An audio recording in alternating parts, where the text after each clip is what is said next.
राधे राधे दोस्तों, कैसे आप सब।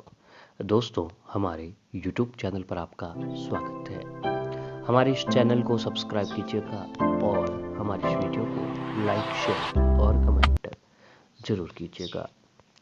दोस्तों, हमारे हिंदू धर्म में जो है एकादशी व्रत का विशेष महत्व बताया जाता है। हर महीने में जो है दोस्तों कुल 2 एकादशी पड़ती है और पूरे साल भर में 24 एकादशियाँ तिथि आती हैं। जैसा कि आप सभी लोग जानते होंगे कि दोस्तों हर एकादशी तिथि का अपना एक अलग और एक खास महत्व होता है। एकादशी तिथि के दिन एकादशी तिथि का जो दिन है दोस्तों भगवान विष्णु माता लक्ष्मी जी को समर्पित होती है।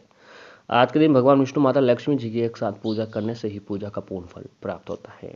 अगर आप एकादशी तिथि के दिन व्रत रखते हैं, भगवान विष्णु माता लक्ष्मी जी की पूजा आराधना करते हैं, तो दोस्तों आपके जीवन की कहीं परेशानियां खत्म हो जाती हैं। एकादशी का व्रत सभी व्रतों में से सबसे श्रेष्ठ और अच्छा व्रत माना जाता है। तो अभी चैत्र महीना चल रहा है और चैत्र महीने के कृष्ण पक्ष की एकादशी तिथि को जो है दोस्तों पाप मोचनी एकादशी के नाम से जाना जाता है। इस बार जो है पाप मोचनी एकादशी या फिर पापाकुशा एकादशी जो है दोस्तों 28 मार्च सोमवार के दिन को पड़ रही है।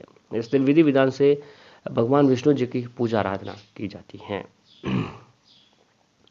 जैसा कि दोस्तों जो है इस एकादशी के नाम से ही पता चल जाता है कि पाप मोचनी एकादशी। जी हाँ दोस्तों, पाप मोचनी एकादशी जो कि सभी पापों से छुटकारा पाने के लिए होती है। जो किसी अपने जीवन काल में किए हुए पाप होते हैं उनसे हमें छुटकारा प्राप्त होता है।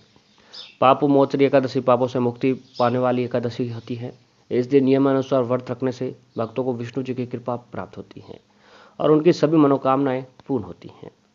जी हाँ दोस्तों, हम सभी लोगों से जो जाने अनजाने में जो पाप हो जाते हैं, कई बार दोस्तों नहीं चाहते हुए भी हमारे हाथ से, हमारे मन से, हमारे तन से जो है कुछ ऐसे पाप हो जाते हैं जिनका हमें भोग करना पड़ता है। लेकिन इन सभी से छुटकारा प्राप्त करने के लिए, जाने अनजाने से जाने में हुए जो पापों से छुटकारा प्राप्त करने के लिए जो है दोस्तों एकादशी तिथि के दिन आप व्रत जरूर रखें, यानी पाप मोचनी एकादशी के दिन। इस दिन व्रत रखकर भगवान विष्णु माता लक्ष्मी जी की विधिवत पूजा अगर की जाए तो आप हर प्रकार के से पापों से मुक्ति प्राप्त करते हैं। तो पाप मोचनी एकादशी की तिथि कुछ इस प्रकार है कि दोस्तों पाप मोचनी एकादशी तिथि की शुरुआत 27 मार्च 2022 को शाम 6:04 से शुरू होगी। पाप मोचनी एकादशी तिथि समापन 28 मार्च 2022 को शाम 4:15 को हो जाएगा। व्रत पारण का समय है कि दोस्तों पाप मोचनी एकादशी व्रत का समय 29 मार्च सुबह 6:15 से लेकर 8:43 तक किया जाएगा। पारण तिथि के दिन द्वादशी समाप्त होने का समय जो है दोपहर 2:38 का रहने वाला है। अब दोस्तों आइए आपको बताते हैं कि पाप मोचनी एकादशी की पूजन विधि क्या है और उसके बाद कुछ ऐसे उपाय बताएंगे जिन्हें करने से आपके जीवन में सुख, समृद्धि, धन दौलत की प्राप्ति होती है। तो पूजन विधि है कि इस दिन सुबह जल्दी उठकर स्नान कर पूजा स्थल पर जाकर व्रत का संकल्प लें।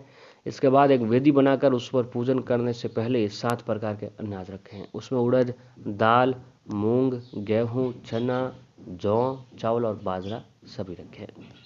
वही वेदी के ऊपर कलश की स्थापना करें और इसे आम या फिर अशोक के पत्तों से सजाएं। इसके बाद उस वेदी पर भगवान विष्णु जी की मूर्ति की स्थापना करें। फिर पीले फूल, मौसमी फल और तुलसी भगवान जी को अर्पित करें। फिर पाप मोचनी एकादशी की कथा सुने। कम से कम 108 बार ओम नमो भगवते वासुदेवाय नमः मंत्र का जाप अवश्य करें। ज़्यादा संभव हो तो ज़्यादा बार भी आप कर सकते हैं। धूप द्वीप से विष्णु जी की आरती करें। भगवान विष्णु जी को पीले चीज़ों का भोग लगाएं और आपको बता दें कि वैसे भी भगवान श्री हरि को सिर्फ सात्विक भोग ही लगाया जाता है। इसमें जो है दोस्तों तुलसी पत्र, तुलसी दल का भोग जो है भगवान विष्णु जी का सबसे प्रिय भोग है। इस भोग के बिना पूजा तक अधूरी मानी जाती है। बिना तुलसी के भगवान विष्णु जी भोग भी ग्रहण नहीं करते हैं और पूजा जो है दोस्तों अधूरी मानी जाती है। इस दिन जरूरतमंदों को भोजन या फिर जरूरी सामान दान करें। व्रत के दौरान ब्रह्मचर्य व्रत का पालन करें। अगले दिन सुबह स्नान करके भगवान विष्णु जी की पूजा के बाद ही व्रत का पालन करें। स्नान के बाद किसी ब्राह्मण को भोजन कराएं। फिर शुभ मुहूर्त में व्रत खोलें और बता दें कि एकादशी के व्रत में फलों का सेवन किया ही जाता है। अब दोस्तों ये तो पूजन विधि थी।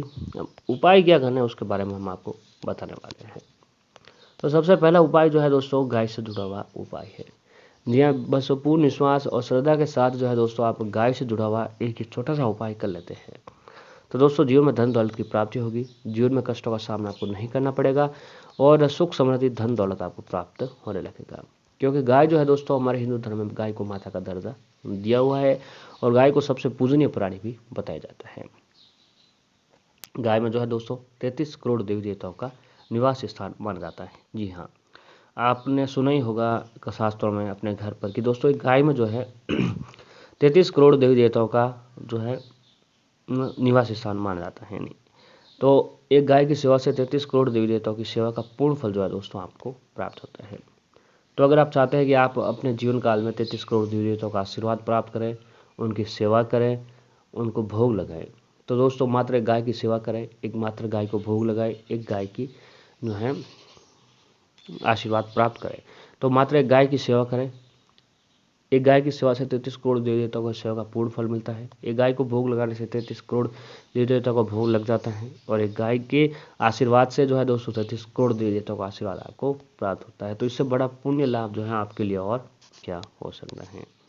तो गाय से जुड़ा हुआ उपाय यह है कि दोस्तों जब आप अपने घर पर खाना बना रहे हो यानी रोटी बना रहे हो, तो दोस्तों रोटी बनाते समय जो पहला भोग होता है यानी घर की जब पहली रोटी बन रही है जो आप बना रहे हो, तो आपकी जानकारी के लिए बता दें कि जो घर की पहली रोटी है दोस्तों वो अग्नि भोग होती है। जी हाँ, घर का पहला भोग अग्नि भोग होता है यानी पहली रोटी अग्निदेव की होती है। अब पहला भोग अग्निदेव को लगा दीजिए। अब घर की जब दूसरी रोटी हो तो दूसरा भोग, तो दोस्तों आपकी जानकारी के लिए बता दें वह दूसरा भोग जो है गाय का भोग होता है यानी दूसरी रोटी जो है गाय माता के लिए होती है। तो अब आपके घर का काम पूरा हो जाए, आप फ्री हो जाए, तो दोस्तों जो दूसरी रोटी होती है वो उसे आपको गाय के नाम से रखनी है यानी गाय की रोटी होती है। अब घर का काम पूरा हो जाए, अब फ्री हो जाए, तो दोस्तों जो रोटी आपने गाय के नाम से लग रखी थी उस रोटी के ऊपर सबसे पहले देसी घी लगवा दीजिए। अब देसी घी लगाने के बाद उस रोटी के ऊपर जो है दोस्तों 7 चुटकी हल्दी, जी हाँ, रोटी के ऊपर 7 चुटकी हल्दी, 7 गुड़ की डली और जो है दोस्तों 7 चुटकी हल्दी और 7 ही गुड़ की डली और थोड़ा सा घी उसके ऊपर लगा दीजिए।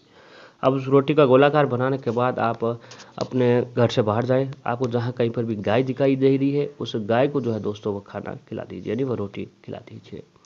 गाय को रोटी खिलाते हुए गाय के ऊपर हाथ फेरते हुए जो है दोस्तों गाय को वहाँ से विदा कर दीजिए। जो भी परेशानी है, जो भी कष्ट है, जिस काम में सफलता नहीं मिल रही है, उसको रोटी खिलाते समय गाय को आपको बोल देनी है। दोस्तों उस गाय से जुड़ा हुआ ये उपाय करने से अति शीघ्र आपको जो है जो भी मनोकामना थी, जो भी कष्ट था, उसमें आपको जो है आराम देखने को मिलेगा और जल्दी काम जो है बनने लग जाएंगे। गाय को हरी घास खिलाएं।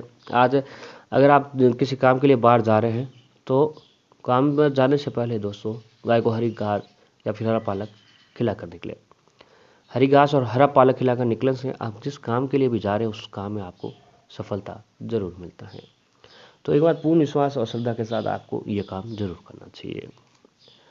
नंदी महाराज को भी जो है दोस्तों आपके दिन आज के दिन जरूर कुछ ना कुछ खाना खिलाना चाहिए। नंदी महाराज को हरी घास खिलाएं, हरा पालक खिलाएं, चारा खिलाएं, रोटी दें। अगर आप ये काम आज के दिन करते हैं तो दोस्तों उसका फल जो है आपको जरूर प्राप्त होता है। तो एक बार आपको ये काम जरूर करना चाहिए। अब अगला काम है कि दोस्तों अगर आपके ऊपर कोई कर्ज बोझ चढ़ा है तो आप इसे जल्द से जल्द उतारना चाहते हैं तो एकादशी के दिन एक लोटा जल में थोड़ी सी चीनी मिलाएं, नारायण जी का ध्यान करते हुए इस जल को पीपल में चढ़ा दीजिए। प्रभु से समस्या के समाधान की प्रार्थना करें। शाम को देसी घी का दीपक पीपल के पेड़ के नीचे जलाएं। इससे आपकी ग्रह दशा आपके पक्ष में आने लगेगी और जल्द ही आपके पास धन संचय हो जाता है। धन एकत्रित होने के साथ ही कर्ज को आसानी से आप उतार भी सकते हैं। अब धन प्राप्ति के लिए जो उपाय है कि दोस्तों एकादशी तिथि बहुत ही श्रेष्ठ तिथियों में से एक होती है। इस दिन स्नान के बाद भगवान विष्णु जी को पूरी श्रद्धा से पूजन करें। रात में विष्णु भगवान की प्रतिमा के सामने 9 बत्तियां जलाएं, एक अखंड दीपक जलाएं, पूरी रात जलते रहना चाहिए। इस दौरान भगवान से अपने आर्थिक संकट को दूर करने के लिए प्रार्थना करें। मान्यता है कि इस उपाय से नारायण के साथ ही लक्ष्मी जी भी प्रसन्न होती है और भक्तों का आशीर्वाद प्रदान करती है। दोस्तों आज के दिन तुलसी पूजन जरूर करें क्योंकि जब तक तुलसी पूजन नहीं होता है तब तक भगवान विष्णु जी की पूजा जो है अधूरी मानी जाती है। तो तुलसी जी के समक्ष एक देसी घी का दीपक जलाएं, सुगंधित 2 बत्ती जलाएं, तुलसी जी के साथ परिक्रमा करें और परिक्रमा करते हुए ओम नमो भगवते वासुदेवाय नमः मंत्र का 7 बार जाप करें। तो दोस्तों, इस मंत्र का जाप करने से, भगवान विष्णु माता लक्ष्मी जी की आराधना करने से आपके जीवन की